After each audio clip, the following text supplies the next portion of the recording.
At the beginning of Chapter 1, the main character and a woman were in the middle of a fierce argument, both of them declaring with equal venom that they were glad to be divorcing the other. Each insisted the sentiment was their own line to say first.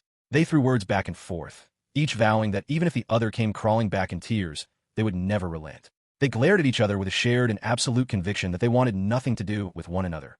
Not in this life, and not in any life after it. Looking back, when a main character had first started dating Yuzuka, he had genuinely believed he was the luckiest man alive. When they had married, he had been certain that kind of happiness would last forever. Standing in the present, he wanted nothing more than to go back and shake some sense in his past self. What he felt right now was something close to liberation. He wondered how he had ever been so blind to Yuzuka's truly terrible qualities. Yuzuka, still nearby, snapped at him to stop following her around. He explained that he was simply walking home in the same direction. She told him to go sleep in an internet cafe. As they reached a fork in the road, he understood that this was where their paths diverged for good. He looked at his former wife one last time. So this was it, he thought. As they walked their separate ways, he murmured something quietly, a careless little farewell. Yuzuka's eyes went wide. She asked what he had just said. She did not notice the car coming up fast behind her. He saw it and moved without thinking, shouting a warning and sprinting toward her.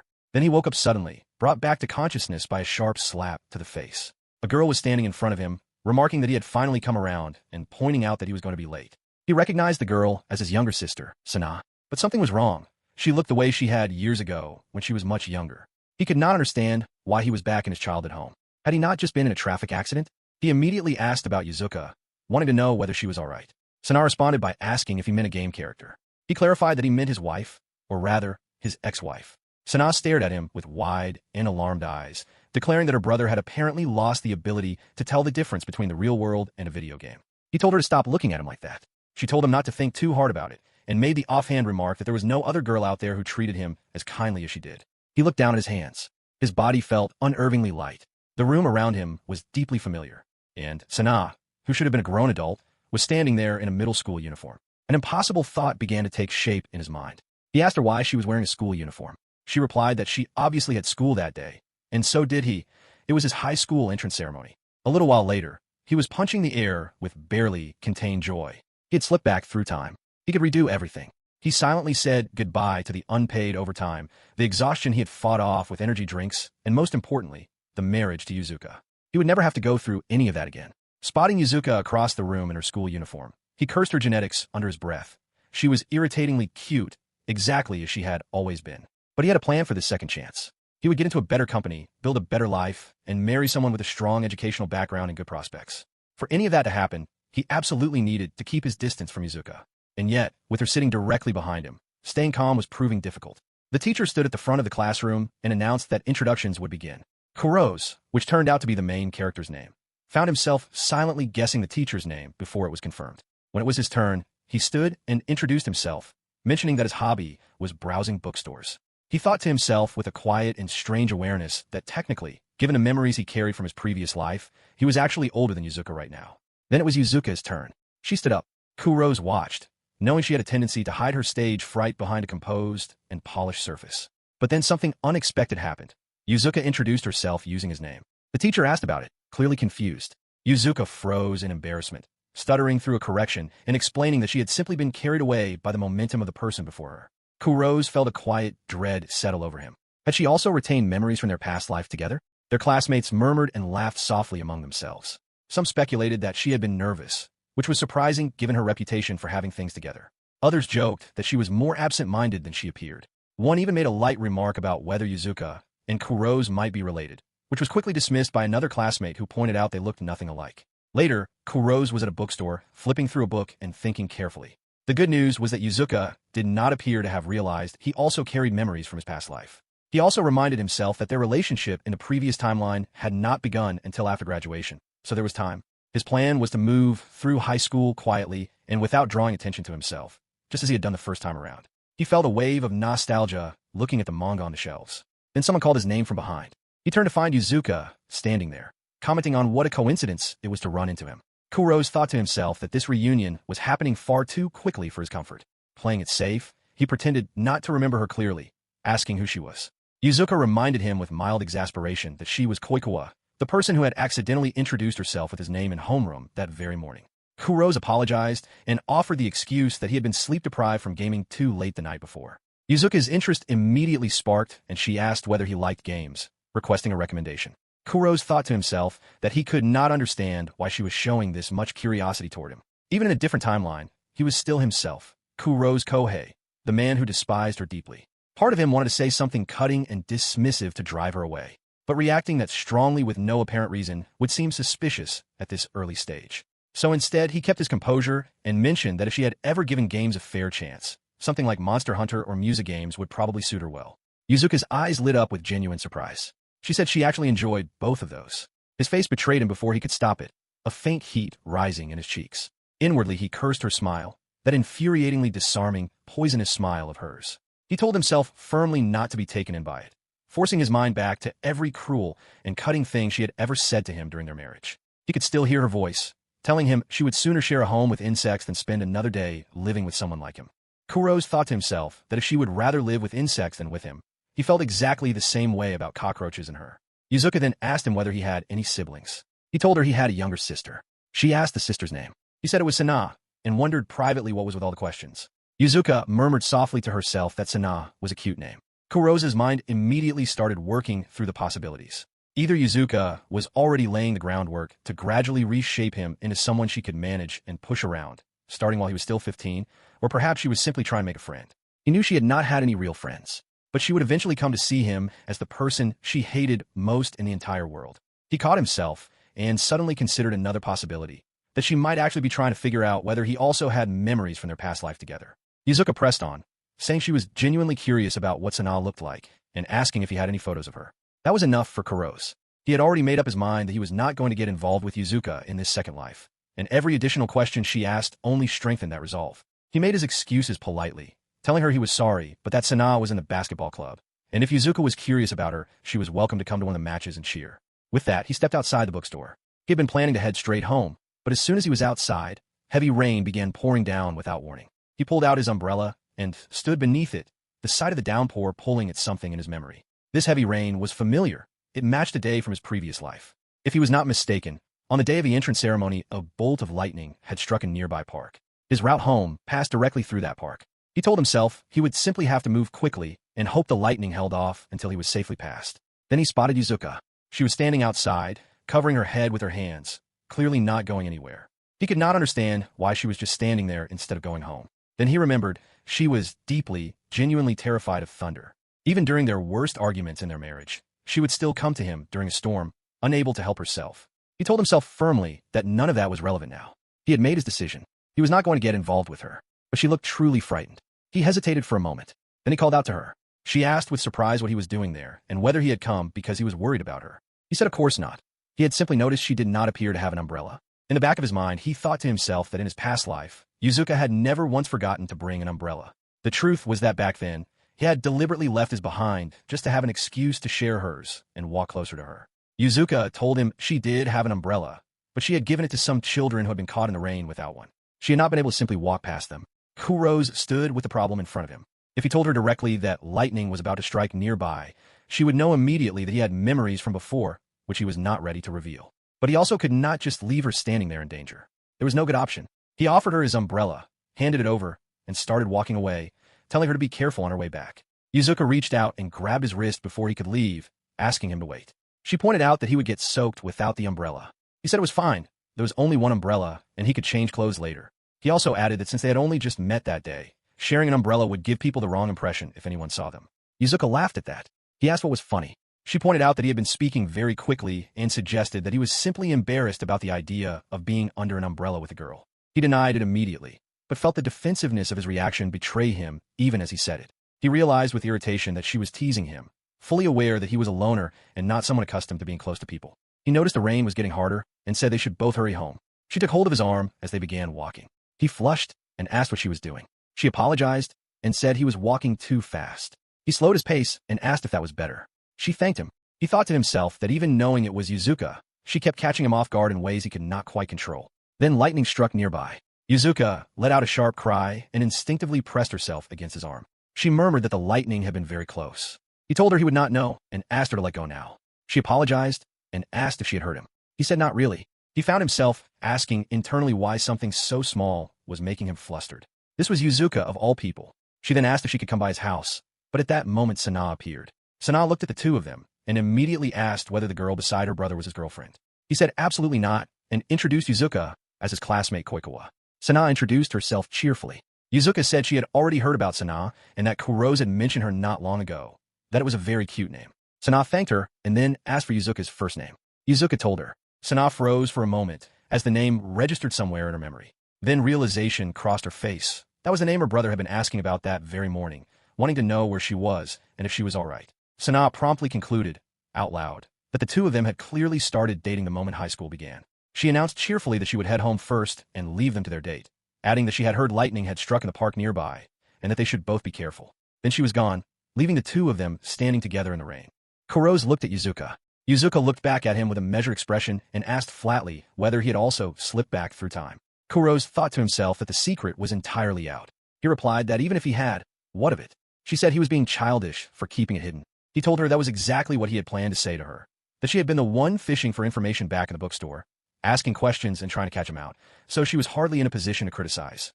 Yuzuka acknowledged that plainly, pointing out that it was an important thing to know since it affected both of their lives going forward.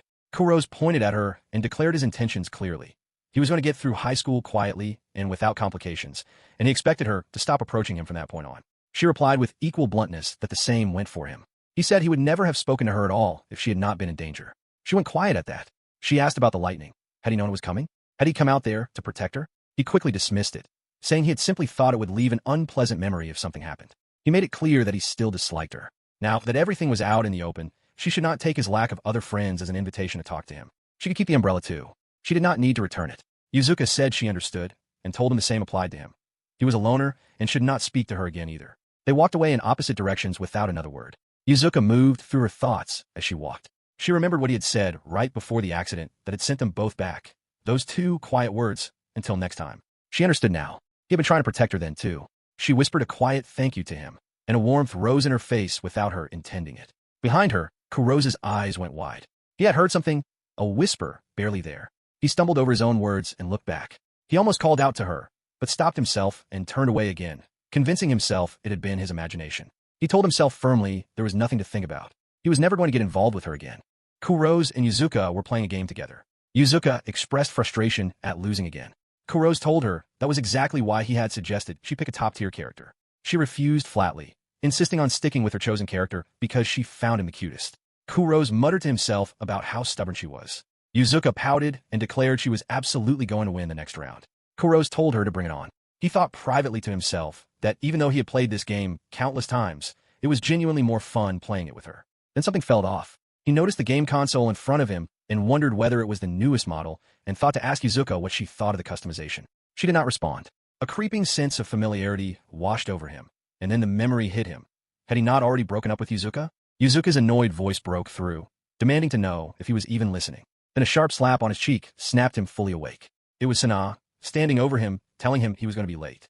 He had overslept. He pulled himself together, Sana's voice following him as he moved, pointing out that he had stayed up late playing games again. She teased that at this rate, he would not be able to go on a school date with Koikawa. He dismissed the idea immediately and told her there was absolutely no chance of that. He thought to himself that despite staying up until the early hours of the morning, his body felt surprisingly light and alert. Being young really was something else. Still, he admitted to himself that the game had not been all that satisfying. It was a 10-year-old game after all, and that was only to be expected. He and Yuzuka had really been deeply into that game back around their university years, grinding through it together. He cursed quietly. Everything lately seemed to be dragging Yuzuka's face back into his thoughts. Sana had even relentlessly teased him about her the night before, asking with a grin whether the two of them had kissed, to which he had reacted with firm and indignant denial. In the end, Yuzuka and he had walked away in opposite directions after a pointless argument. He truly did not want to get involved with her again. This time he was going to make new friends and put her out of his head for good. As he walked through the school, he overheard students discussing which clubs they were thinking of joining. A black-haired girl nearby was debating between badminton and tennis. The idea of joining a club crossed his mind. In his previous life, he had simply gone straight home every day after school, never joining anything. He overheard another girl suggesting that a culture club might be more her style, mentioning the art club as a possibility. The thought clicked into place for Kurose. That was it, the art club. In his previous life, he had only started drawing seriously after entering university, largely inspired by a particular manga artist whose work he had found fascinating, and he had developed his skills on his own from there. But if he was going to live this second life properly, joining the art club now and dedicating 3 full years to studying art seriously could open the door to attending an arts university. It was a real opportunity. He walked toward the art club room and opened the door. Inside, he immediately spotted Yuzuka surrounded by other members. He stood in the doorway for a brief moment, then quietly closed the door and walked away. He tried to reason it out in his head. She had probably had the same idea as him, since she was an otaku with similar interests. But none of that mattered. He had already committed to keeping his distance from Yuzuka, which meant being in the same club as her was completely out of the question. He needed another option. His eye landed on a welcome poster for the Manga Research Club, which mentioned they were actively looking for new members and listed the club president as someone named Akabane. Kurose looked at the poster more carefully. The artwork on it was genuinely impressive, easily good enough to be mistaken for a professional's work, and the art style was remarkably similar to that of a manga artist he greatly admired. He found himself standing in front of the clubroom door. A girl suddenly opened it from the other side and looked at him. She asked whether he was there to apply. He confirmed that he was. She introduced herself as Akabane, the club president, and explained that all of the older members had graduated the previous year, leaving her as the only remaining member. She greeted him warmly and handed him a cup. Kurose introduced himself and then asked, glancing at the drawing on the door, whether all of that work was hers. She confirmed it was. He was genuinely taken aback and said it was remarkable. He had never seen someone at her level while still in high school. It seemed almost professional. Akabane thanked him, looking pleased by the words. Kurose caught himself inwardly, realizing he had slipped into speaking to her as though he were older and more experienced, which technically he was, just not in a way he could explain. He thought briefly that she gave off a strangely mature and composed presence, even for someone her age. Akabane explained what the club did. They created newsletters and posters for the school culture festival, all with the purpose of sharing the things they loved about manga with as many people as possible, even in a small way. Kurose was quietly impressed once more. She was not only talented, but seemed genuinely driven by a real sense of purpose behind her work. He remarked that she must work very hard at it. She deflected modestly, saying it was simply something she enjoyed and that it did not feel like hard work. Kurose told her that dedicating oneself seriously to something you loved was still something worth admiring. He pointed to a specific panel in one of her drawings and praised the background work in it. Akabane said he had a good eye. He added that pushing a skill to its absolute limit was what separated talented people from those who were truly exceptional, and that he genuinely respected that. Akabane laughed softly and said that hearing him talk that way was making her a little flustered. He somehow came across as someone with the broad and thoughtful perspective of an adult, even though he was younger than her. Kurose immediately told her that was not the case at all, though he recognized privately that he had just sounded exactly like an old man. Akabane said she thought they were going to get along very well and asked whether he would like to join the club and create manga together with her. Kurose thought to himself that this was exactly the kind of start he had hoped for in his second high school life. He accepted without hesitation and told her he would join the Manga Research Club. The door slammed open immediately after. Yuzuka walked in. Kurose stared in disbelief and asked whether she had not joined the art club. Yuzuka explained what had happened. All the other members in the art club besides herself had been boys, and the situation had already devolved into the members competing for her attention. She had decided that if she stayed any longer, she would end up causing the club to fall apart. Kurose told her flatly that was no reason to show up at the Manga Research Club. Yuzuka pointed out that since this club had caught his interest, she was interested in it too. She glanced over at Akabane and declared that she was joining. Akabane asked whether she was serious. Yuzuka confirmed it completely. Akabane broke into delighted celebration, taking Yuzuka's hands in hers and saying what a wonderful day it was turning out to be. The number of club members had gone up by 2 all at once. She made sure she had Yuzuka's name right, and the two of them were immediately at ease with each other. Akabane asked Yuzuka what kind of manga she enjoyed. Yuzuka pointed to a book nearby and said she liked the manga that a particular children's anime had been based on. Akabane immediately recognized it and said it was the source material for that series, adding that Yuzuka had excellent taste. Yuzuka asked whether Akabane was familiar with it. Akabane confirmed enthusiastically that it was a masterpiece and that she had collected the entire series.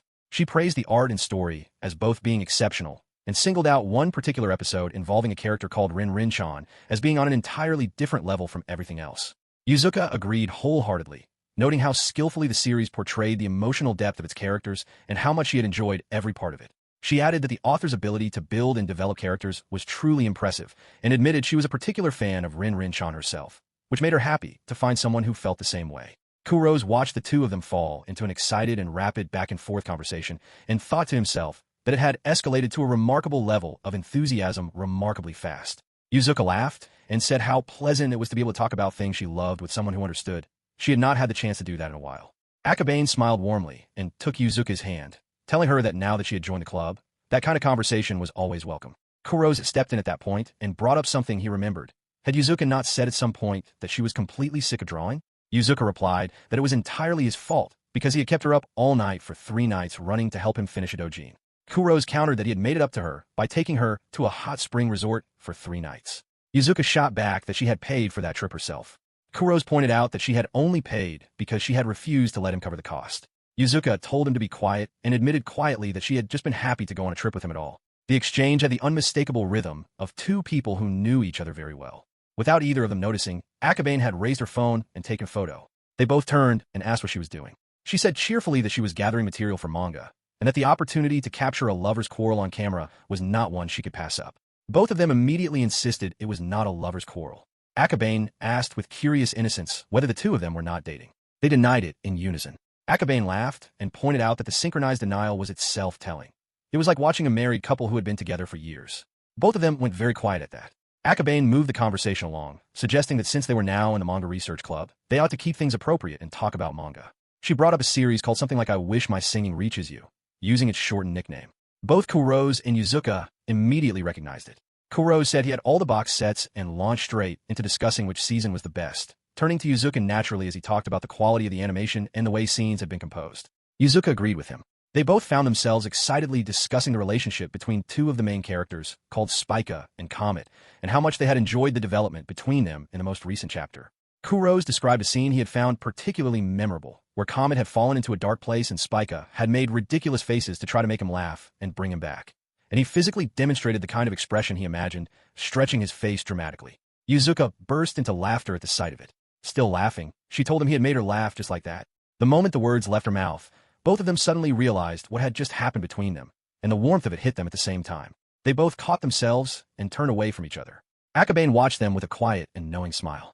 Yuzuka apologized, flustered.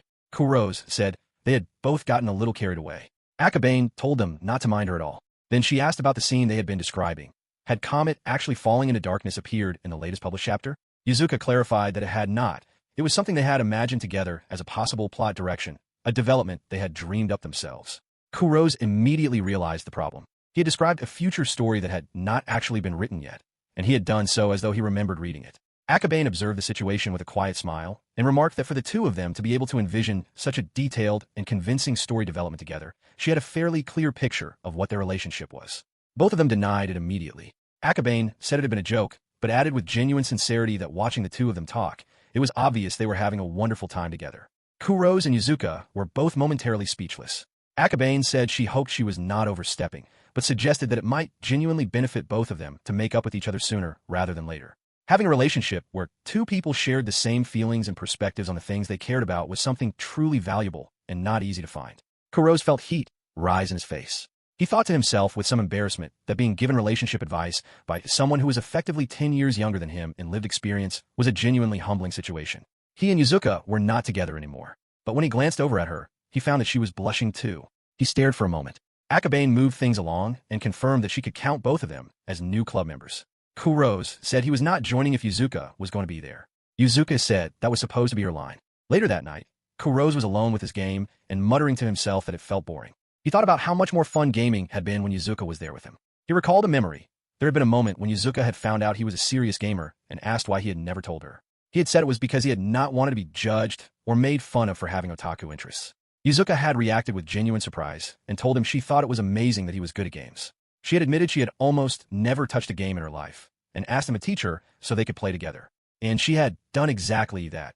Even though gaming had not been part of her world at all, she had jumped into it with him and made it something they shared. He thought about what Akabane had said, that having a relationship where 2 people shared the same feelings and viewpoints was something genuinely valuable. He sat with that thought for a while. Perhaps they had not made it as husband and wife, but maybe as friends in this present version of their lives, there was still something real and enjoyable they could share together. He reminded himself firmly, however, that it would be strictly as friends and nothing more.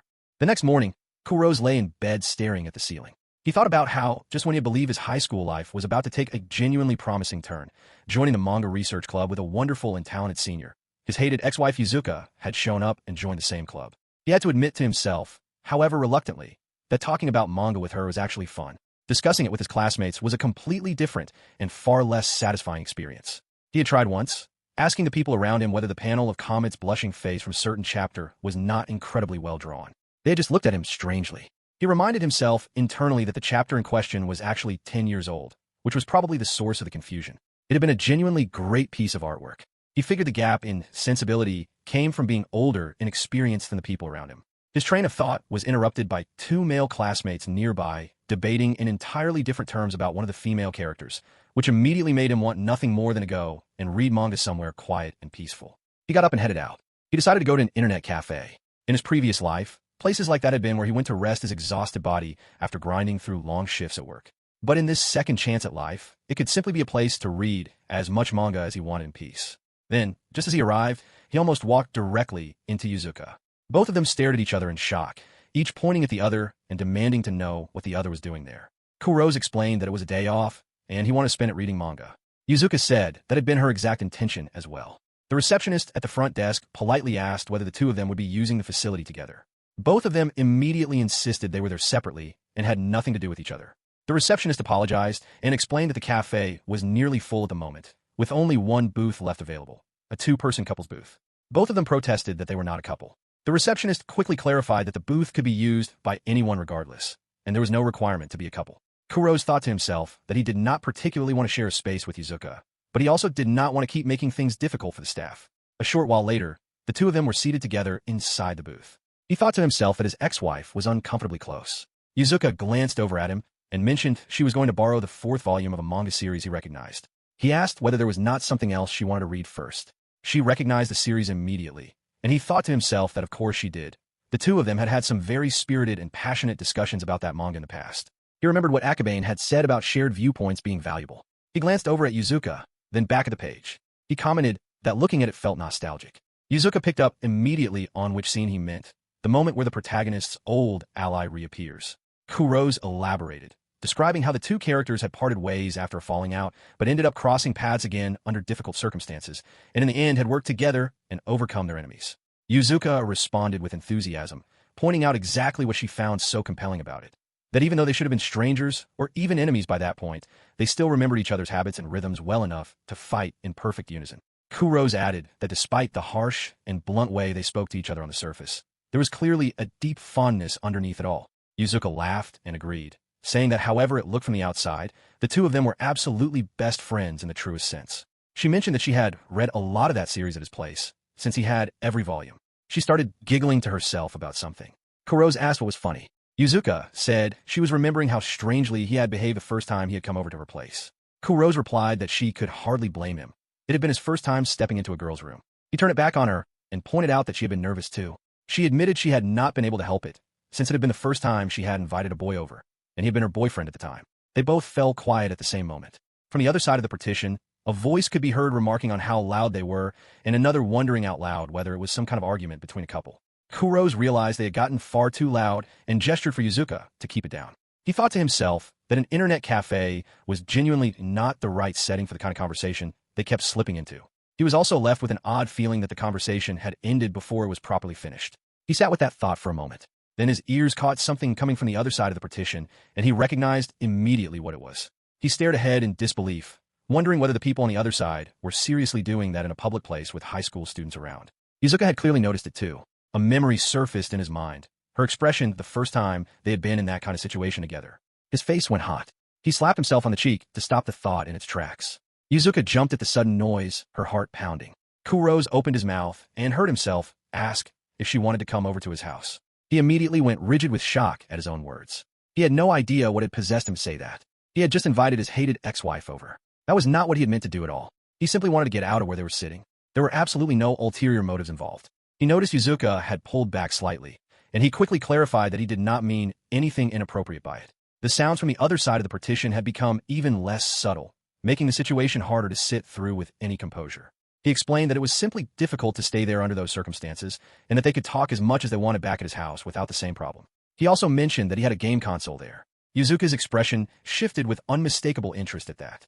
He added that his parents were not home, and Sana was away at a basketball match. But he made clear that if she did not want to, that was completely fine too. Yuzuka did not say anything. She sat there looking at him without speaking. As they entered his house, Kurose thought about how Yuzuka had come along without putting up too much of a protest. That probably meant she had also felt like their conversation had been left unfinished and wanted to continue it somewhere more comfortable. The thought made his heart beat a little faster than he would have liked.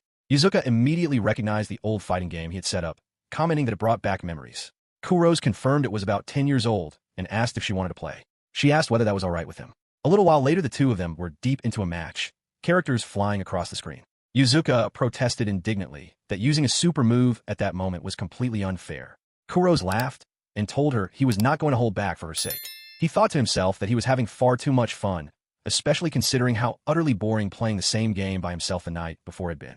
Yuzuka lost again and expressed her frustration. Kurose told her that was exactly why he kept telling her to use a top-tier character.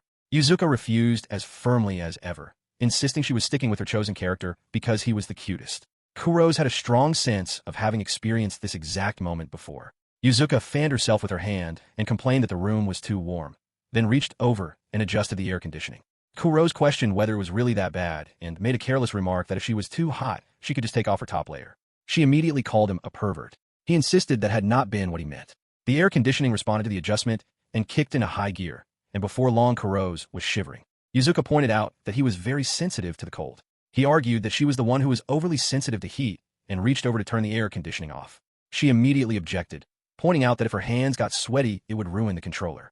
Kurose thought to himself that she was apparently prioritizing the controller over his physical comfort. He also recognized beneath the surface irritation that this kind of small domestic friction was exactly the sort of thing that living with someone brought out, even between two people who genuinely enjoyed each other's company and shared interests.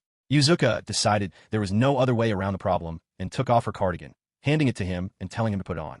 Kurose was confused by the gesture. She explained matter-of-factly that it would be a problem if he caught a cold and she had been the cause of it. Kurose thought to himself that he had been the one to suggest she take something off in the first place, but he thanked her anyway. She told him he was welcome. He put the cardigan on and then went very still. A thought struck him that he was completely unprepared for. He had not remembered that Yuzuka smelled this nice. His face went warm. His eyes drifted involuntarily toward her, and he caught himself and looked away quickly, his mind pulling up memories he was not trying to revisit. This was not a helpful direction for his thoughts to go. At that moment, Sana came bursting through the door and froze the second she saw them. Kurose and Yuzuka were equally startled. He realized as he looked toward the window that the sun had already set. They had been playing for much longer than he had thought. Sana stared at the two of them, and then at the cardigan Kurose was wearing, which was clearly a girl's item of clothing. She reacted with dramatic alarm, declaring that they were being entirely too scandalous. And before Kurose could get a word in, she had already turned and bolted back out into the hallway, shouting for their mother. She announced to the entire house that her brother had brought his girlfriend home. Their parents, having heard this, came to his room asking to meet this girlfriend. The situation had completely escaped his control. Later that evening, a proper meal was laid out, and Yuzuka found herself sitting at the family table. Kurose watched from his seat as Sana and Yuzuka fell into a lively and cheerful conversation as though they had known each other for years. He had no idea when that had happened. Afterward, his mother told him to see Yuzuka home properly. He walked her out, and they said goodbye with a wave. When he came back inside alone, he let out a quiet curse and walked through the house, turning things over in his mind. Now, even his parents were operating under the completely wrong impression that Yuzuka was his girlfriend. His father had even remarked that a girl as lovely as her was wasted on Kurose. Sana had agreed without hesitation. His mother had asked when exactly the two of them had started dating. He shook his head at all of it. But as he replayed the day in his mind, he had to admit to himself that he had genuinely had a good time. That realization made him pause, because he was talking about Yuzuka. He was supposed to dislike her. He was supposed to be keeping his distance this time around. And yet there it was, a good day, one he had actually enjoyed. He thought back to the moment he had walked her home earlier. She had told him that was far enough and thanked him for walking with her. She had said goodnight. He had been caught off guard by the simple warmth of it, standing there for a moment after she had gone, not quite ready to turn back. At Blue Park, Kurose told Akabane that the My Song movie had been absolutely fantastic.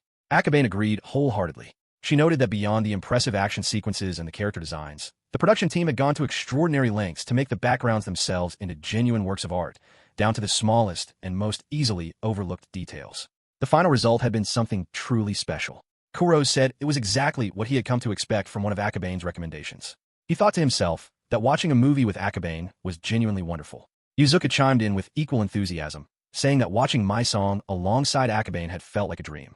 Akabane laughed warmly and pointed out how giddy and excited Yuzuka had gotten throughout the whole experience. Kurose thought privately that if it had just been Akabane and himself, the whole movie appreciation experience would have had a rather more refined and composed quality to it. He pointed out to Akabane that he was not the one who had been starry-eyed throughout the screening. Yuzuka defended herself, saying she could not help it and that it had been her first time seeing the film. Kurose told her that made her argument the very definition of the pot calling the kettle black. Akabane smiled at the two of them with her usual calm warmth and remarked that it was always nice to see how well they got along. Kurose immediately went red and insisted loudly that they did not get along. Akabane then produced something that made both of their reactions shift completely.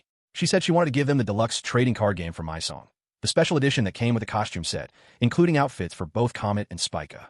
Kurose stared in disbelief, asking whether this was the legendary box set, the one that came with cosplay outfits. Yuzuka reacted with equal shock and pointed out that items like this sold for remarkable prices on auction sites online.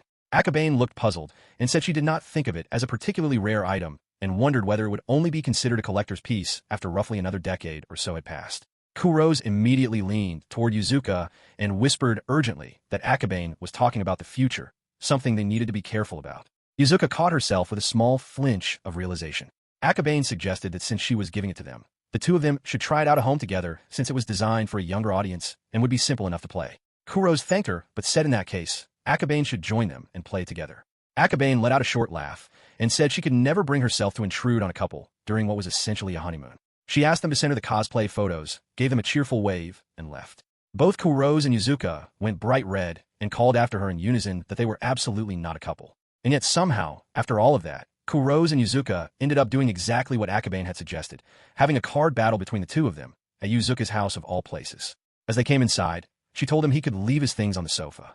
He sat down and took in the apartment around him, and it struck him that even in high school Yuzuka was already living in a very comfortable and well-appointed place. Her father must have really doted on her and wanted her to have everything she needed. He also noted to himself, with a flicker of something unspoken, that it was rather bold of her to let her ex-husband into her room with such ease. Then his stomach growled loudly, cutting through the moment without any mercy. Yuzuka trailed off mid-thought and looked at him with an expression that said everything without needing words.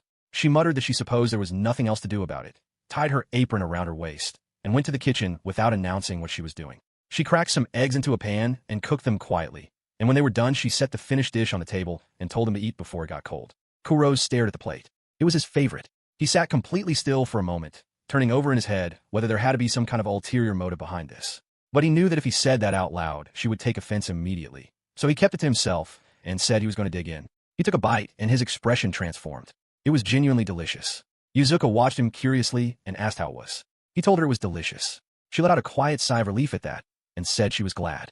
Kurose stared at her. Catching herself, Yuzuka quickly clarified that she was simply returning the favor. He had fed her at his house the other day, and this was just her way of repaying that. She made it sound entirely transactional and unremarkable. Kurose thought to himself about the food in front of him. With a younger body, fried food gave him no trouble at all, which was a nice change. But more than that, he found himself thinking that it had been a very long time since he had last eaten Yuzuka's home cooking. He remembered how things had been when they were newlyweds. He would rush home from work, and she would be there to welcome him. And with theatrical and deeply embarrassed determination, she would ask him the old playful question, whether he would like dinner, or a bath, or perhaps something else entirely. It had been mortifying for her to say, and he had always known she was only doing it because she genuinely wanted to make him happy. Those had been the best days of his life. He stopped himself sharply. That had only been the beginning, he reminded himself. As work grew more demanding and his hours stretched longer, things had deteriorated.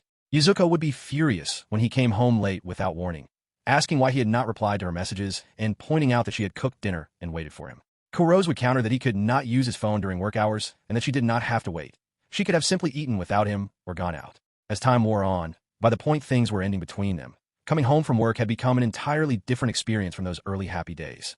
In those later days of their marriage, whenever Kurose finally came home, Yuzuka would greet him with a dark and pointed look, asking with quiet sarcasm whether he had finally decided to come back. On top of being ground down by the relentless demands of his exploitative workplace, he had also been walking into Yuzuka's cold reception on the rare evenings he did make it home. There had been times he wished he had simply stayed the night at an internet cafe. But sitting with the memory now, he could not help wondering whether Yuzuka had actually been worried about him all along, underneath all of it. If they had just sat down at some point and had a proper and honest conversation, maybe things could have turned out differently somehow. The thought lingered. A little while later, the two of them had started playing the card game together. Yuzuka suggested they make things more interesting by raising the stakes. The loser would have to do a forfeit. Kurose thought that sounded like a fine idea and proposed that if she lost, she would have to wear one of the cosplay outfits from the box set. Yuzuka reacted with flat refusal, reminding him that she was 27 years old on the inside, regardless of how she looked right now. Kurose told her it was perfectly fine and pointed out that she had mentioned in their past life that she had always wanted to try cosplaying at some point. Yuzuka relented, but immediately added her own condition. If he lost, he would be the one wearing it. Kurose flinched hard at that. She wanted him to cross-dress? Yuzuka said the wager had to be fair for both of them and told him to play. Kurose gritted his teeth internally. He absolutely could not afford to lose this. A short while later, he flipped a card and called out his winning move with triumph. Yuzuka looked down at her cards and groaned. Kurose reminded her smugly that she could not beat someone who had been playing since primary school, and announced that it was time to honor the wager. He laughed. Yuzuka stared at the costume with a deeply red face and an expression of resigned acceptance. She wanted change. When she came back out and announced she had put it on, Kurose turned to look at her, and his expression changed completely. She stood there looking thoroughly flustered, and he found himself thinking that it was considerably cuter than he had expected. The silence stretched between them. Yuzuka, reading his quiet reaction, assumed the worst and said she bet he was thinking it looked ridiculous, an older woman playing dress-up. Kurose said it was the complete opposite of that and told her it actually suited her really well. The moment he said it, they both went very quiet. Then Yuzuka grabbed a pillow and threw it directly at his face, declaring loudly that enough was enough because this was far too embarrassing. Kurose yelled back, asking what that was for. The brief calm dissolved into another argument. Afterward, Yuzuka fell asleep where she was, still wearing the costume. Kurose looked at her and let out a quiet sigh. She had worn herself out and dozed off just like that. He thought that, even setting aside the strangeness of the situation, she was dropping her guard far too easily around someone who was technically her ex-husband. His heart beat a little faster than he expected it to. Then a soft sound came from Yuzuka's lips as she slept.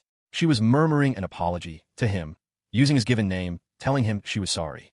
Kurose wondered quietly what she was dreaming about. Perhaps one of their arguments. The time she had eaten his pudding without asking, or the time she had accidentally deleted his save data, or any one of the countless small daily clashes that had made up the texture of their life together. He allowed a long and heavy sigh. He reached for a blanket and draped it gently over her as she slept, and said quietly to himself that she did not need to apologize. If anyone should be saying sorry, it was him. Hours later, Yuzuka woke up with a start, confused to find that she had fallen asleep. Kurose told her she had finally woken up and that it was already 10 at night. Yuzuka could not believe how late it had gotten. Kurose stood and said it was getting late and he was heading home, but thanked her for dinner before moving toward the door. Then Yuzuka's voice came quickly from behind him, asking when he was coming over again. He stopped, caught off guard. She pointed out that there were still plenty of cards left to play, and there was also the other cosplay outfit. It would be more fun to dress up together, she reasoned. Kurose agreed that was true, but asked her directly whether she did not find the whole thing a little strange given that the two of them were divorced. Yuzuka admitted that there were still things about him that got on her nerves even now, but said that things between them were genuinely not as bad as they had been at the end. She asked whether they could not at least be friends. Kurose heard those words and thought again about the conclusion he had already quietly arrived at on his own, that even if they had not worked as a married couple, as friends there might be something real and good between them. Without hesitating, he reached out and accepted her outstretched hand, agreeing that she was probably right. But then he felt the need to raise one concern. What if Yuzuka ended up falling for him all over again? She snapped back immediately, saying that if anyone should be worried about that, it was her, because he'd been the one who had confessed and then proposed in the first place. Kurose shot back that did not mean he had fallen for her first. He made himself very clear. They could be friends, but romantic involvement was completely off the table, absolutely impossible. Yuzuka told him firmly that he had better not be entertaining any ideas along those lines either. Kurose declared loudly that there was no chance he was ever falling for her again. And with that, their arguing resumed exactly as it always had, carrying on with the same energy as though nothing had ever changed between them. 1 week later, Kurose was sitting with his phone and a deeply unhappy feeling in his chest. His score on the latest classical literature test had been terrible, and he was supposed to have a study session with Yuzuka right about now. He was certain she was going to rub it in the moment she saw the results, which made him reluctant to show up.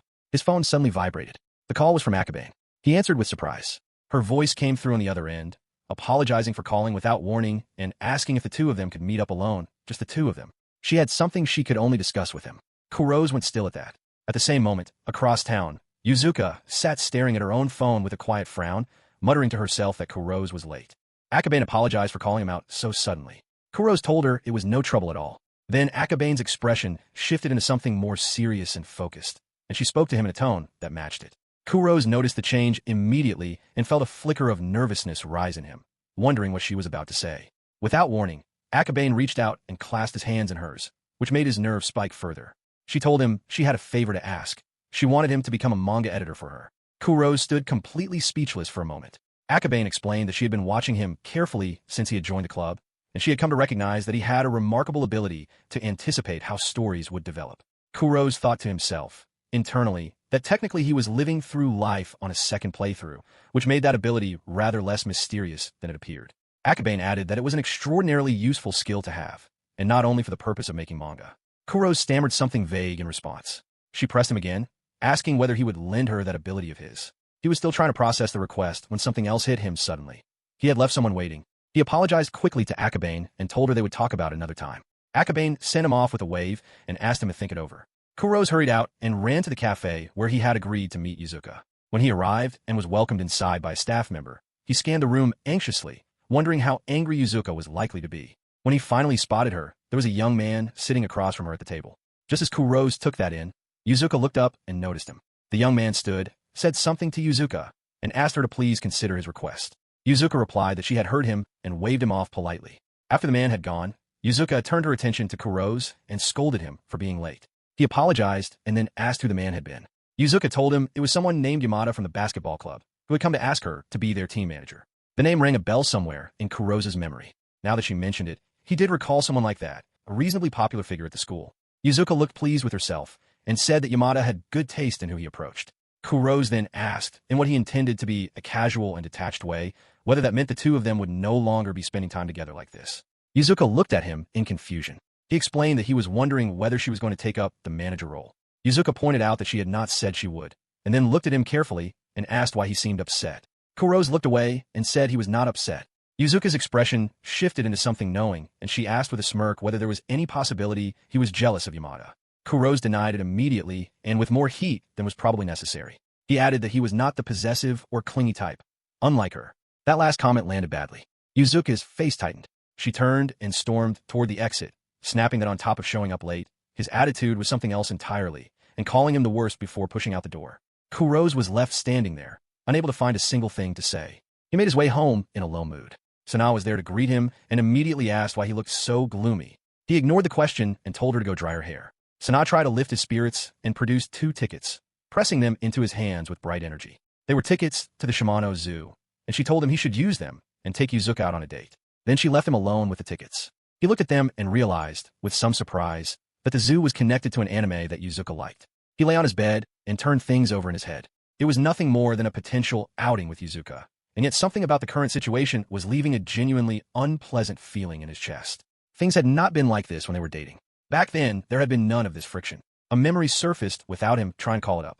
He was back in university, and a girl from his seminar was handing something off to him, a photo for a report, before waving goodbye and leaving. He had turned around to find Yuzuka waiting for him, and he had immediately noticed that something seemed off. She had asked him shyly whether he actually preferred the kind of girl that the other one was, bright and idol-like. Kurose had frozen for a second, his face going red when he realized what was happening. She had gotten jealous simply because he had spoken to a girl from his seminar. He remembered thinking with pure and overwhelming affection just how incredibly cute that was, and how deeply in love with him she must have been. He had told her she had nothing to worry about, that she was the most beautiful one to him, and the only girl that mattered. Yuzuka had gone bright red and told him she felt the same way. Then she had pulled him into a sudden tight hug and told him that the only person she loved was him. Only him. But after the marriage, the number of fights had crept steadily upward. Yuzuka would come to him with cold eyes and ask whether all his late nights at work meant he was seeing someone else. Kurose would snap back that she had no business putting a leash on him and that he was already exhausted from the overtime without coming home to accusations. At some point, without either of them noticing when exactly, they had also stopped making the effort to resolve their arguments properly. The resentment had piled up, layer by layer, until it had eventually broken the whole thing apart. He knew all of that. He had lived through all of it. And yet the idea of being the one to apologize to her still sat in him with a stubborn and vexing weight. Still, he had been in the wrong today. As uncomfortable and embarrassing as it was to admit, and as much as it left a bad taste in his mouth, the right thing to do was to invite her out and try to smooth things over. He picked up his phone quickly, his mind made up, and at that exact moment it rang. He answered in surprise. It was Yuzuka calling him. Her voice on the other end asked why he sounded so shocked. Kurose could only think to himself, with a quiet and bewildered feeling, that the two of them really only ever seemed to be perfectly in sync at times like these. Kurose told her that he had actually been just about to call her himself. Yuzuka asked what he had wanted. He told her he had gotten tickets to the zoo and was wondering whether she would like to go with him. Yuzuka was taken aback by the invitation and asked why her specifically. Kurose fumbled for words, thinking to himself that she should just take the hint without making him spell it out. He managed to say only that he had 2 tickets and needed someone to go with. At that moment, Sana appeared in the doorway with a knowing and teasing smirk on her face. Kurose yelled at her in embarrassment, demanding to know why she was eavesdropping. On the other end of the line, Yuzuka could hear the commotion and look confused. Then Sana, shifting into an unexpectedly serious tone, told her brother that he was never going to get his true feelings across if he did not say things properly and directly. Kurose went quiet for a moment, then quickly recovered himself and physically pushed Sana out of the room, telling her to go dry her hair before she caught a cold. Sana left still laughing. Yuzuka's voice came through from the phone asking if he was still there. He apologized and then, his voice carrying a noticeable nervous tremor, asked her whether she liked animals. He added that he thought if it was her with him, they would have a genuinely good time together. Yuzuka agreed without hesitation and said she would go with him. Kurose said he was glad and mentioned that he also wanted to address what had happened earlier that day. Yuzuka brought up the subject of Yamada, saying that in all likelihood Yamada had no interest in girls. Kurose was surprised to hear that. Yuzuka explained the reason.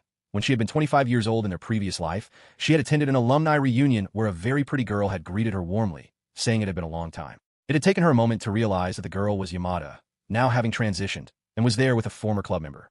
Kurose muttered in pure shock that he could not believe it. Yuzuka added that in any case, there was nothing between her and Yamada, and she was not going to take the manager position either, so she asked whether they were all right now. Kurose said no, not quite. He had not apologized yet. He told her directly that he had taken his frustration out on her even though she had done nothing wrong, and that he was sorry. Yuzuka was quiet for a moment, and then told him it was all in the past now and not to worry about it. The weekend arrived. When Kurose got to their meeting spot, Yuzuka called out to him already buzzing with energy. He greeted her and remarked that she was certainly wound up. She said it was impossible not to be, because the zoo was holding a collaboration event with Onipara. They went straight inside without any delay. They visited the tigers, then made their way through the aquarium, and afterward went to see the rabbits. As they wandered around the zoo grounds, a giraffe dipped its head and pulled a leaf from Yuzuka's hair, startling her so much that she grabbed hold of Kurose. Afterward, when they were winding down, Yuzuka declared that she had had an absolutely wonderful time. Kurose thought to himself that he was glad she had enjoyed herself. Then Yuzuka asked him whether they should do things like this together again sometime. Kurose thought about it quietly for a moment. He and Yuzuka were no longer tied to each other the way they had once been, but this time around, at the very least, he wanted to stay on good terms with her for a long time to come. He agreed. The following week brought them back to school days. Akabane made an announcement to the club. The following week, they would be holding a training camp at a hot spring and run by her grandparents. Both Kurose and Yuzuka reacted with barely contained excitement. Yuzuka said she could not wait and marveled at the fact that Akabane's family ran a hot spring inn, remarking that her family must have done very well for themselves. Akabane said it was out in the countryside, but that the scenery there was genuinely beautiful. Meanwhile, Kurose had gone somewhere in his own head at the mention of a hot spring inn, and an image began to form in his mind. Yuzuka noticed his flushed expression immediately and snapped at him, telling him to get his head out of the clouds because he was obviously picturing Akabane in a yukata, and she did not want to know what else he was imagining. Kurose swallowed hard and insisted that was absolutely not what was happening. Akabane laughed and said that Yuzuka had hit the mark on her very first guess, and that it really was remarkable how a couple's thoughts tended to run along the same lines. Both Kurose and Yuzuka immediately protested in unison that they were not a couple. On the day of the training camp, Akabane pointed out the hot spring resort waiting just ahead of them and asked whether the two of them were exhausted from the long bus ride. The Manga Research Club training camp, led by Akabane, was officially underway. Kurose thought to himself that calling it a training camp was generous. By any honest measure, it was more of a vacation. As they walked toward the resort, Akabane noticed that both Kurose and Yuzuka were looking around constantly, scanning their surroundings with unusual alertness. She asked whether the countryside scenery was that fascinating to them. Yuzuka flinched slightly at the question, and Kurose responded a little too enthusiastically that yes, they simply did not get to see this kind of landscape very often. He thought privately to himself that there was a very specific reason neither of them was simply relaxing and enjoying the trip. Yuzuka gently guided Akabane to walk in the middle of the group, positioning herself and Kurose on either side. Akabane asked whether that was really necessary. Kurose told her of course it was. She was the star of the day, after all. Privately, both he and Yuzuka shared a quick and meaningful glance with each other. They had made a silent agreement. They were going to keep Akabane safe no matter what. The reason for all of this had become clear the previous week. Akabane had shown them a manuscript she was working on for the summer and asked for their thoughts. Both Kurose and Yuzuka had stared at it for a moment before reacting with genuine amazement. Yuzuka had said she was certain Akabane was going to make her professional debut. Kurose had asked whether she had thought about a pen name yet.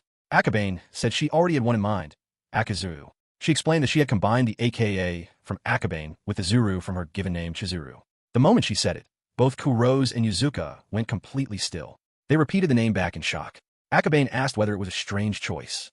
They both rushed to reassure her that it was a wonderful name, while internally they were reeling from the realization.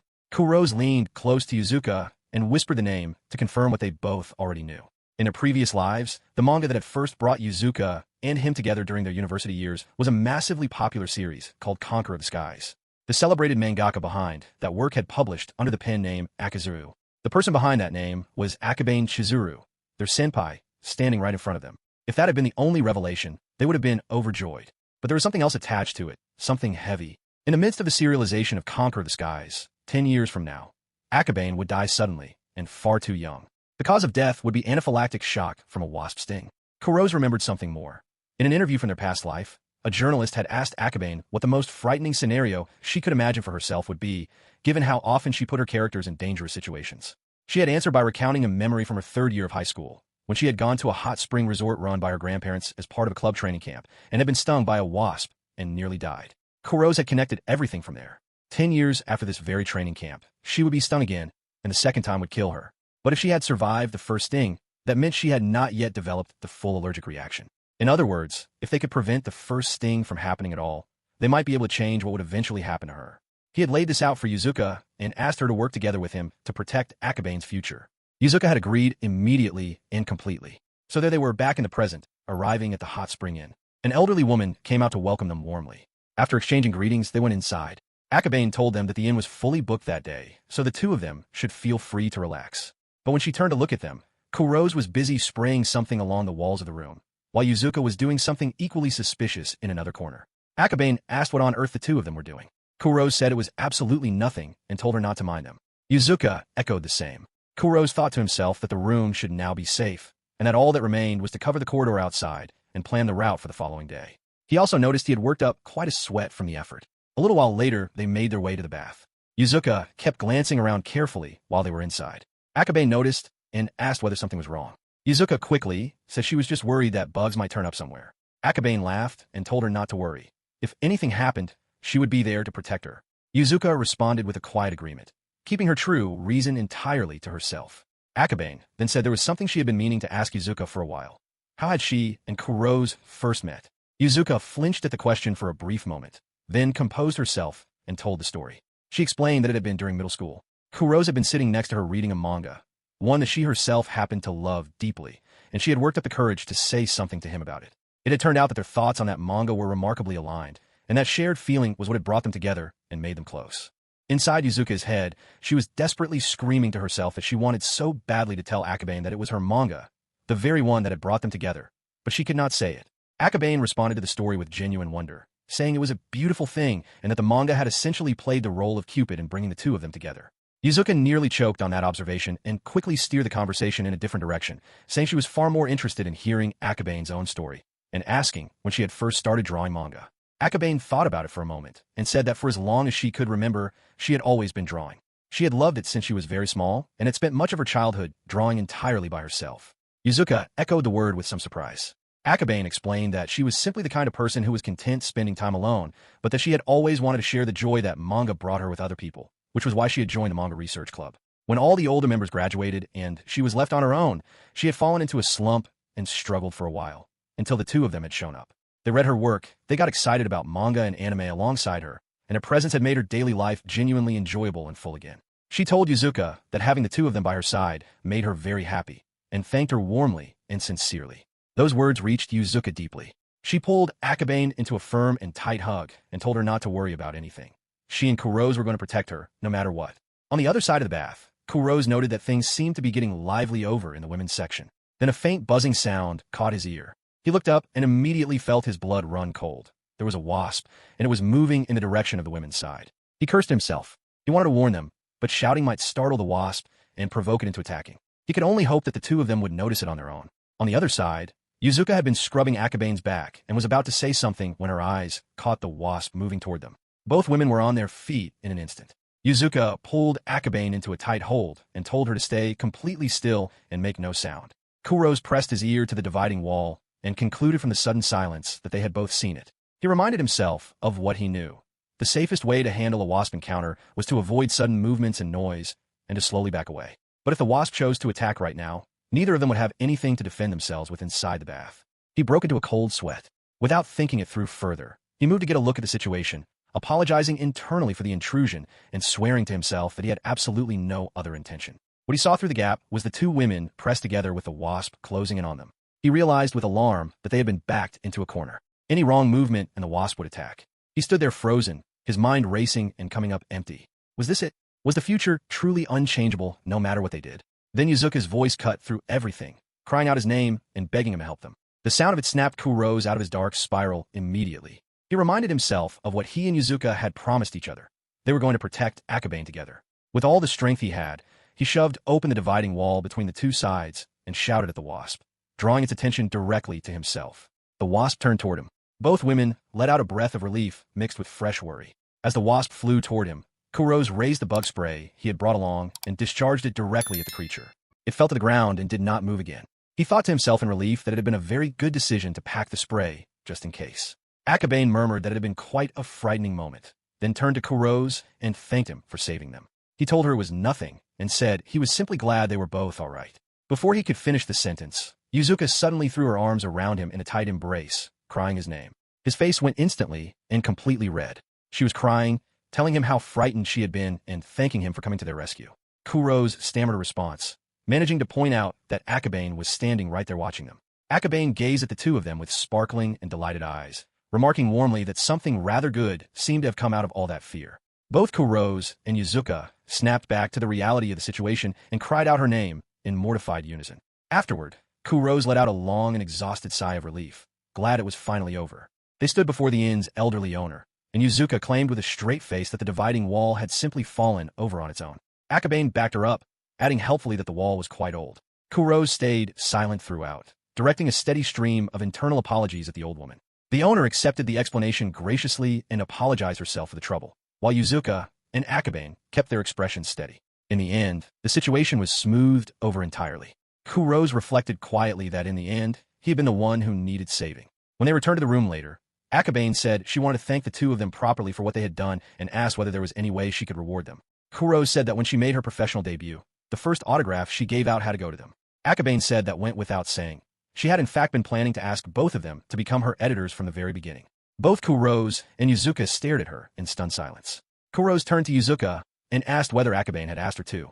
Yuzuka asked the same thing back. Akabane observed their reactions and pointed out that having multiple editors was entirely normal, and asked whether they did not think there was something rather romantic about the idea of a married couple working together to edit the same project. Both Kurose and Yuzuka went bright red simultaneously and declared loudly that they were not a married couple. Akabane broke into laughter. In the quiet that followed, Kurose sat with his thoughts. They had managed to change the future in which Akabane died. The wasp had not stung her. The chain of events that would have led to her death 10 years from now had been altered. And as he thought about that, another possibility began to take shape at the edges of his mind. Perhaps, just perhaps, if he and Yuzuka continued to face things together the way they had today, their own futures might also be something that could still be changed.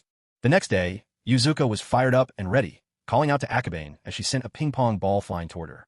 As they played, Kurose sat back and watched, thinking quietly to himself that setting aside all the drama with the wasp from the day before, he currently had two genuinely beautiful women in yukatas right in front of him. During the grinding misery of his days at his exploitative former workplace, he would never have been able to picture a scene like this. He watched Akabane moving around the table with what could only be described as the athletic grace of a newborn bird, completely at a loss and struggling with every return. Akabane turned to him and declared that Yuzuka was simply too strong for her, and asked whether Kurose would step in and take her place. Left with no real option, he agreed. As he faced Yuzuka across the table, she told him that at least with him, she could have a proper competitive match. Kurose told her he was not going to go easy on her. As the rally picked up, Yuzuka teased him and asked what was wrong, remarking that he already looked a little unsteady. Kurose fired back that she was being rather confident for someone who had never had much stamina. The two of them went at it with total seriousness, neither willing to back down. Akabane watched from the sideline in amazement. As he played, Kurose could not help but notice that Yuzuka was surprisingly good at this. In her previous life, she had had virtually no stamina at all and would wear out almost instantly. A specific memory of one of those moments surfaced unexpectedly in his mind, and his face went instantly red. The distraction cost him, and the ball slipped past him. Yuzuka celebrated her victory with enthusiasm. Kurose protested that that one did not count and demanded a rematch. Yuzuka fired back and asked what his problem was, telling him to stop being a sore loser. He yelled back that making him remember something like that mid-game was practically cheating. The argument was cut short when the elderly owner came in to let Akabane know that dinner was ready. The three of them headed to the dining hall and ate a full and satisfying meal together. Afterward, Akabane suggested they get started on the manuscript. She told them they did not need to sit so stiffly and formally. Kurose and Yuzuka both relaxed and said they were ready to dive in. Akabane began working on a character design. As Kurose watched her work unfold, he found himself thinking that she was truly in a league of her own. If he was genuinely going to become her editor someday, he would need to get into a good university, which meant he was going to have to study very seriously. He was not sure about Yuzuka's situation, but for himself the path ahead was clear. When Akabane finished, she invited them both to take a look at the character design she had come up with. Yuzuka reacted with instant delight, saying it was adorable. Kurose said she had knocked it completely out of the park as usual, and asked whether the story this time was going to be a romantic comedy. Akabane confirmed that the theme for the upcoming prize competition was love. Yuzuka asked curiously what kind of plot she had developed. Akabane described it. A high school boy and girl who genuinely cared deeply for each other, but neither of whom could be honest about those feelings. Instead, they ended up fighting constantly, and their relationship drifted toward what seemed like an irreparable breaking point. Then a particular accident forces them both to realize how much they truly value each other. And from that realization, they are able to mend what had been broken. As she listened, Kurose was caught completely off guard. He asked himself quietly why that plot sounded so familiar. Yuzuka responded with genuine warmth, calling it a wonderful story. Akabane smiled and thanked her, then added thoughtfully that she was not sure such a scenario would play out as neatly in real life as it did on the page. Both Kurose and Yuzuka went quiet. Akabane continued, saying that even so, she believed that as long as people kept living, the chance to change always existed. If her manga could serve as the small thing that nudged someone's life in a better direction, that was the reason she drew. She caught herself and asked whether she had gotten a little carried away. Yuzuka stared at her with genuine wonder, expressing amazement that someone who was only 18 years old could already hold such a thoughtful and deeply considered view of the world. Akabane repeated the words "only 18" with a puzzled look. Meanwhile, Kurose had sunk into his own thoughts. The phrase "as long as they continue living" rang in his mind and stayed there. In their previous life, he and Yuzuka had been utterly irreconcilable. Without the second chance they had been given, he seriously doubted they would have been capable of existing alongside each other the way they did now. And yet here they were, their friendship repaired, things between them actually fine. He told himself that surely there was no need to push for anything beyond that. Then Yuzuka turned to him and said, with casual directness, that she could see exactly what Kurose was telling himself, even though during their ping-pong match he had been fantasizing about her. Kurose's face went deep red, and then he woke up. He lay there for a confused moment, piecing together where he was. At some point during the night, he had drifted off. He looked around and noticed with another start that they were sharing a room. Yuzuka was asleep nearby, her blanket having slipped off in the night. He reached over and draped it back over her without thinking, noting to himself that she had always tossed and turned in her sleep. He got up quietly and slipped out of the room. As he walked, he reflected that it must be a guilty conscience keeping him unsettled. He decided a morning sauna might help clear his head. He muttered to himself that he could not believe how much Yuzuka was occupying his thoughts lately. She was even showing up in his dreams. Something was definitely off, he whispered to himself. A voice broke through immediately, asking what was off. Kurose jumped and cried out her name, completely startled. He asked in a daze whether he was still dreaming. Yuzuka replied that he seemed half asleep and asked what was wrong with him. He recovered enough to note that she had also decided to come to the sauna. She asked him when he had come in. He said he had just arrived himself. Yuzuka grinned and proposed a competition to see who could last the longest in the sauna. Kurose smirked back, saying she had read his mind, and added that the loser would have to buy the winner a coffee milk. Yuzuka said she preferred fruit-flavored milk. With the terms settled, they both settled into the sauna and waited in silent determination to see who had given first. Kurose noted with genuine surprise that she was lasting quite a long time. Then suddenly Yuzuka burst out of the sauna, declaring loudly that she had reached her absolute limit. The two of them quickly got changed. When Kurose stepped out to meet her, he gave her a satisfied smirk and reminded her that he had won. Yuzuka grunted in frustration. While she was picking a drink from the cooler, Kurose remarked that her stamina seemed to have improved considerably. Yuzuka turned to him with a smug and proud expression, asking whether he had noticed. She explained that she had been jogging regularly and paying careful attention to her diet in order to take care of herself. She had a second chance at life, after all, and she intended to make the most of it. As the two of them sat down, Kurose said that her stamina aside, her figure was perfectly fine as it was. She had been a beauty from the start. Yuzuka was caught completely off guard by that, and told him not to say things like that so suddenly. Kurose went quiet for a moment and asked himself internally what on earth he was saying. He wondered if he was still half asleep. Yuzuka then turned the observation around on him and noted that he seemed more muscular than he had been the last time around. Kurose said with a smirk that he had been training consistently, making the most of his second go at life as well. Yuzuka replied that it suited him, and that compared to before he seemed to carry himself with noticeably more confidence. Kurose asked with a slightly defensive edge whether she was saying he had lacked confidence the first time. Privately, though, he acknowledged to himself that she was right. He had. Yuzuka said simply that she thought he had a brighter expression on his face now, and that she preferred this version of him. Kurose was caught off guard by that. Stumbling over his words a little, he pointed out that she also smiled far more than she used to, and said he thought he probably liked who she was now more as well. Yuzuka looked at him with a soft smile and asked whether he really meant that. Kurose's face immediately went bright red. He cursed himself quietly, quite certain he was visibly blushing. At that moment, Akabane appeared and apologized for interrupting what she called their lovey-dovey moment, but announced that breakfast was ready. Both Kurose and Yuzuka jumped and immediately protested that it was not lovey-dovey at all. Akabane laughed and told them they could fill her in over the meal. After breakfast, they headed out and began making their way back. Kurose told Akabane that the hot spring resort had been the best experience he had had in a very long time. Yuzuka added that she had so much fun. Akabane smiled warmly and said she was genuinely glad they had enjoyed themselves. As they walked, Kurose thought quietly to himself that he had managed to protect both Akabane and Yuzuka this time, and he was glad the vacation had turned out so well. On top of that, he had gotten a few unexpected bonuses along the way. He was grinning to himself when Akabane mentioned that she wanted to plan another training camp with everyone before graduation, though they had used up quite a bit of the club budget on this one. Kurose said out loud that being able to take a genuine break like this had been wonderful. He thought about his previous life and how, during high school, he had been a complete loner without a single friend he could have gone on a trip like this with. And when his health had broken down under the relentless pressure of his exploitative workplace, he had never had the luxury of soaking in a hot spring or resting properly at all. Then Akabane had an idea. If the manuscript she was submitting won the prize, she would treat both of them to something special. Kurose thought to himself that knowing Akabane's ability, her work would almost certainly take first place without much difficulty. But out loud he told her firmly that they could not accept that, because the prize was something she had earned through her own hard work. Yuzuka jumped in and agreed, suggesting that they would both take on part-time work to save up for it themselves. She added that what mattered was creating more memories together in the future. Akabane smiled and said they were absolutely right. A small giggle escaped her before she added, in an innocent and casual tone, that she was wondering whether the two of them had enjoyed themselves that morning and whether she ought to book them a separate room for the next time around. Yuzuka flinched and reacted with alarm, asking what Akabane was suggesting. Kurose added immediately that it was a complete misunderstanding and that absolutely nothing had happened between them. As they walked along, Sana hummed to herself and wondered out loud what she should get her brother to treat her to. Kurose reminded her not to forget the actual reason they were out together that day. Sana turned to him cheerfully and announced that they were there to look for a birthday present for his girlfriend. Kurose immediately corrected her loudly. Yuzuka was not his girlfriend. That Sunday was Yuzuka's birthday, and now that the two of them had managed to repair their relationship in this second life, he wanted to give her a proper celebration this time around. He thought back to the first year they had been dating in their previous life. He had remembered her birthday was coming and had asked her whether there was anything she wanted. Yuzuka had been deeply moved that he had remembered it all, and he had told her of course he remembered. It was his girlfriend's birthday. She had smiled at him with genuine warmth and told him that just having him around was enough, but that if he was willing, she would love it if he could put in a little extra effort that evening. After the marriage, however, everything had gradually changed. Work consumed more and more of his time, and a proper birthday celebration became something that never quite happened.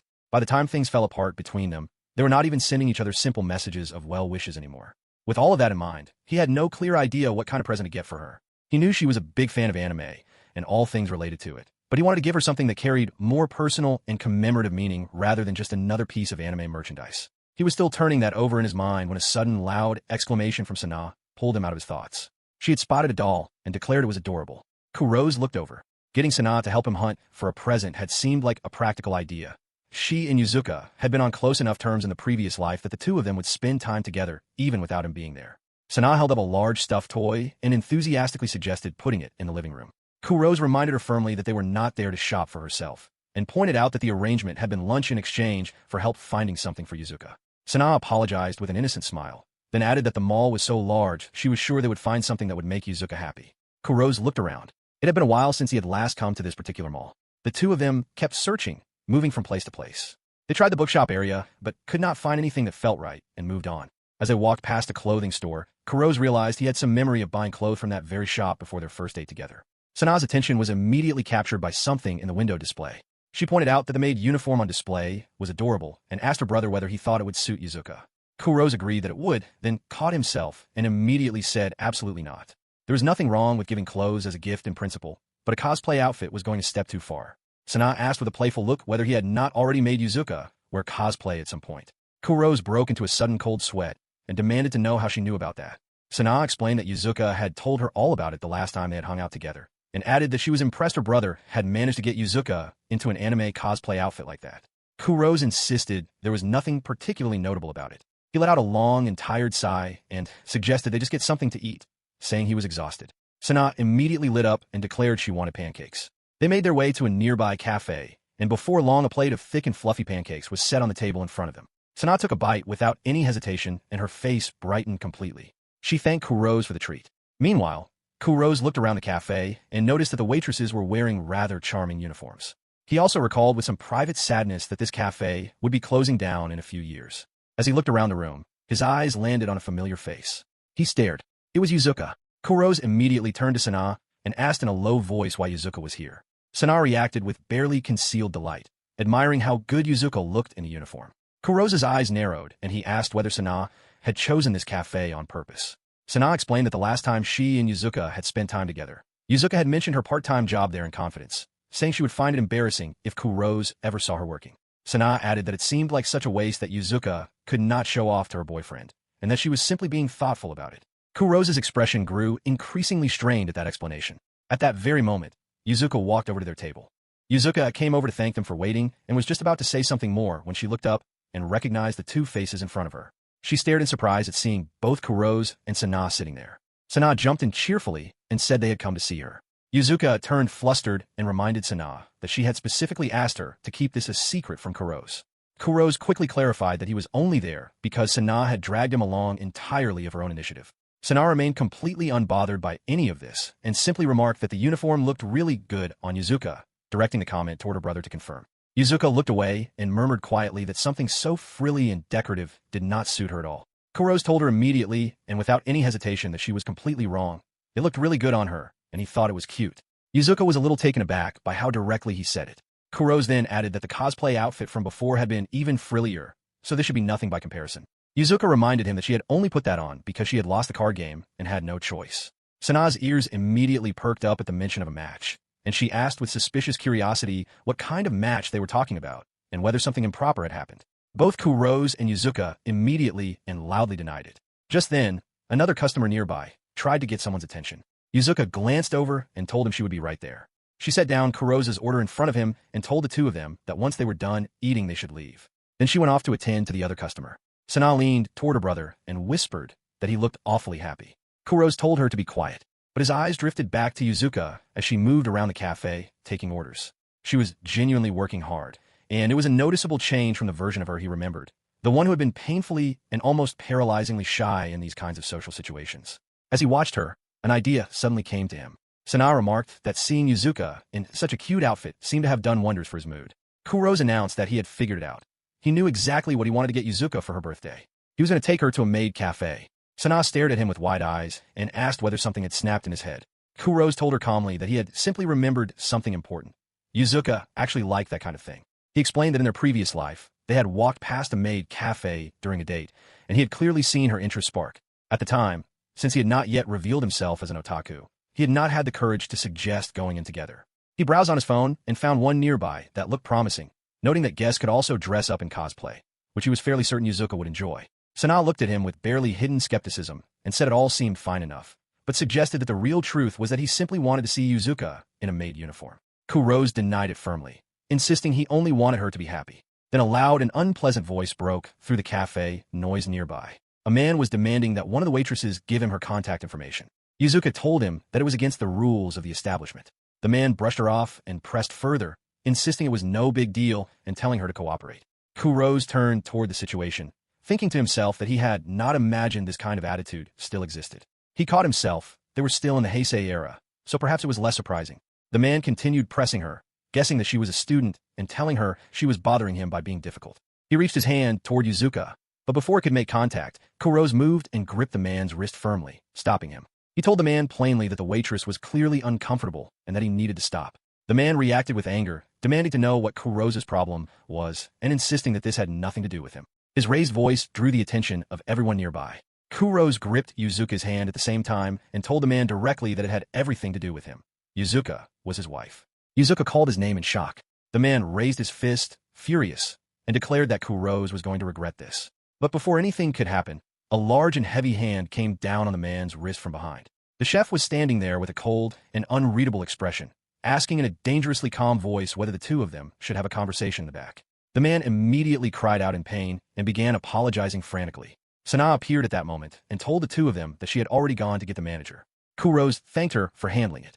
Later that evening, Yuzuka expressed her genuine and heartfelt gratitude for what both Kurose and Sana had done earlier. Kurose told her not to worry about it, and said he was simply glad she was unhurt. Sana suddenly exclaimed that she had just received an invitation from her friends to go to karaoke, and announced she was heading off immediately, leaving the two of them alone to, as she put it, flirt by themselves. She was gone in an instant. The two of them were left in an abrupt and slightly awkward silence.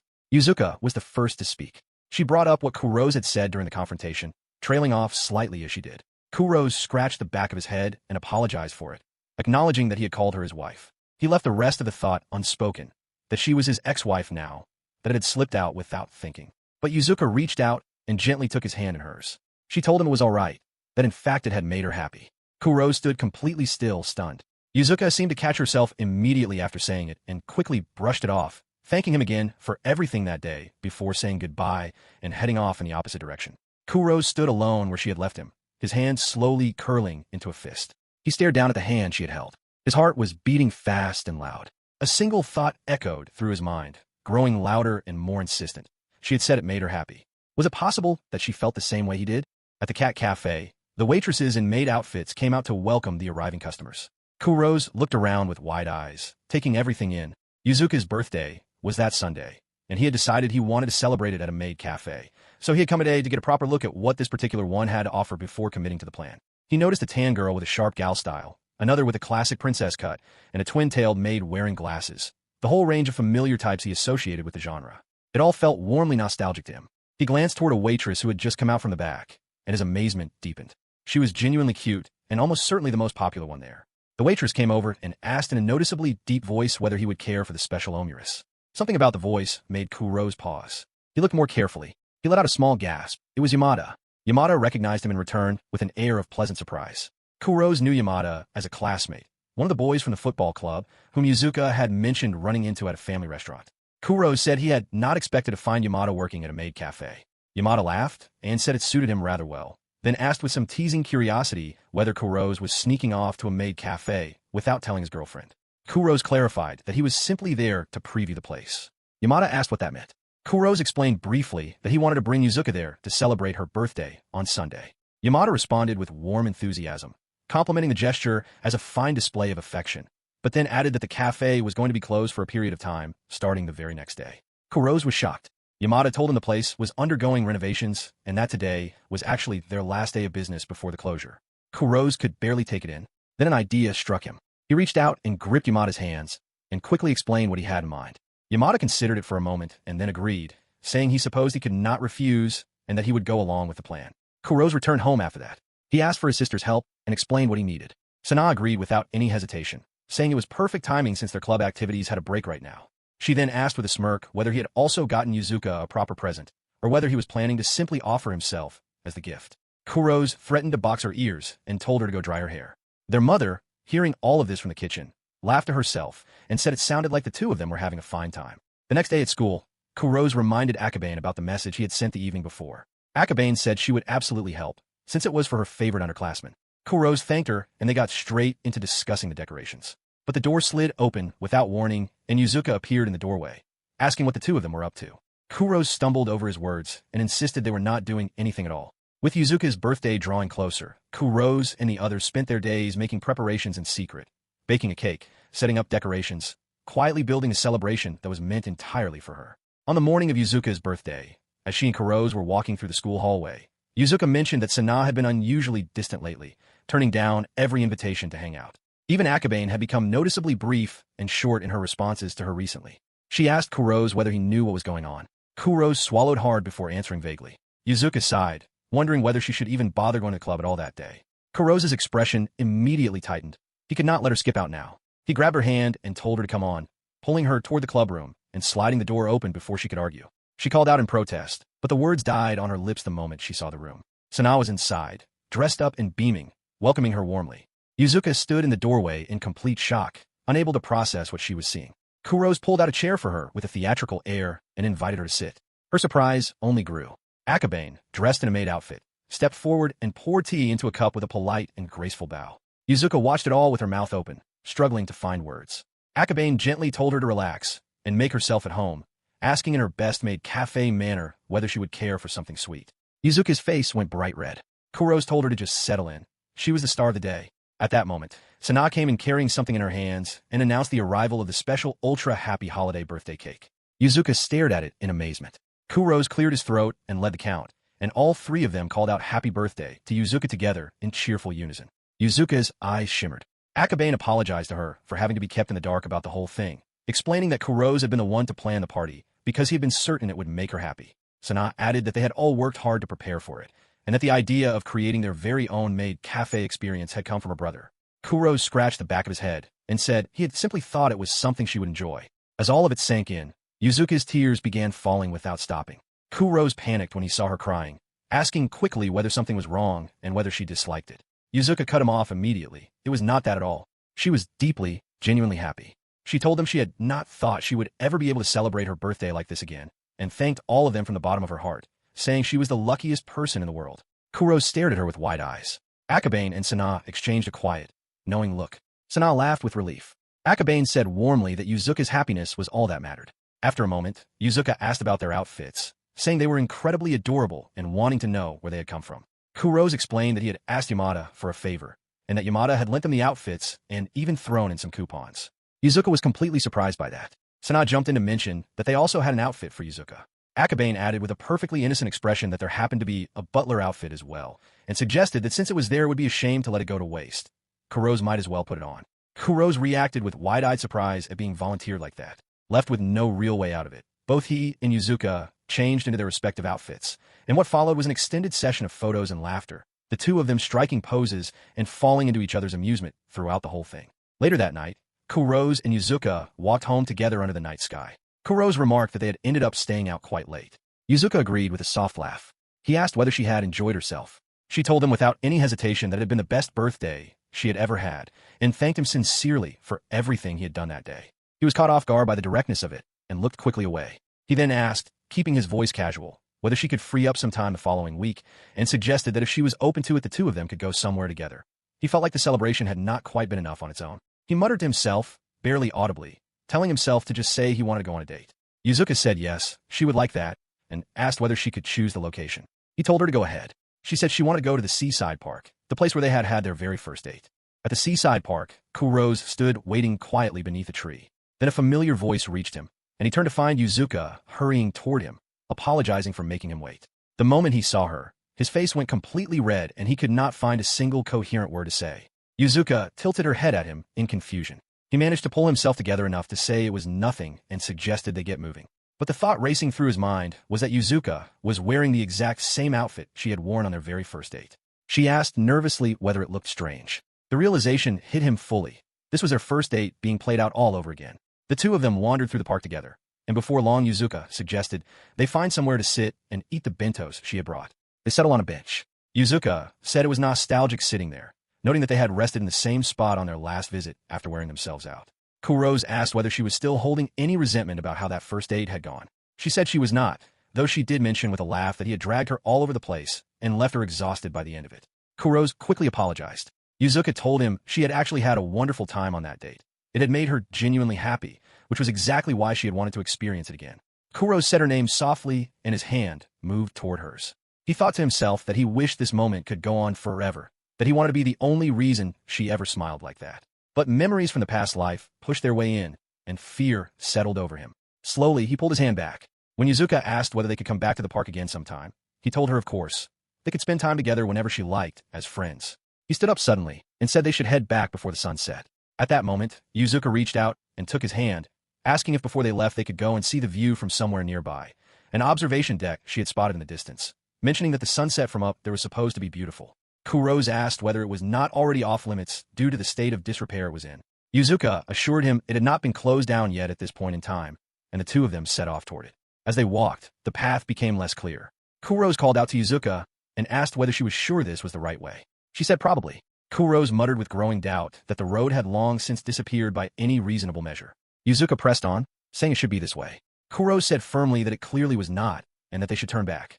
Yuzuka turned to look at him in surprise and asked whether he really wanted to turn around after coming this far, suggesting it might only be a little further ahead. Kurose said he would feel much better with more certainty than could be. Yuzuka pouted at his response, turned her back on him, and declared that if he wanted to turn back, he could go ahead. She was going forward. Kurose snapped. He clenched his fist and told her bluntly that she was always like this. Yuzuka stopped walking and looked back at him. He continued, saying that even when he was just worried about her, the moment he said anything she turned grumpy and difficult, exactly as she always had.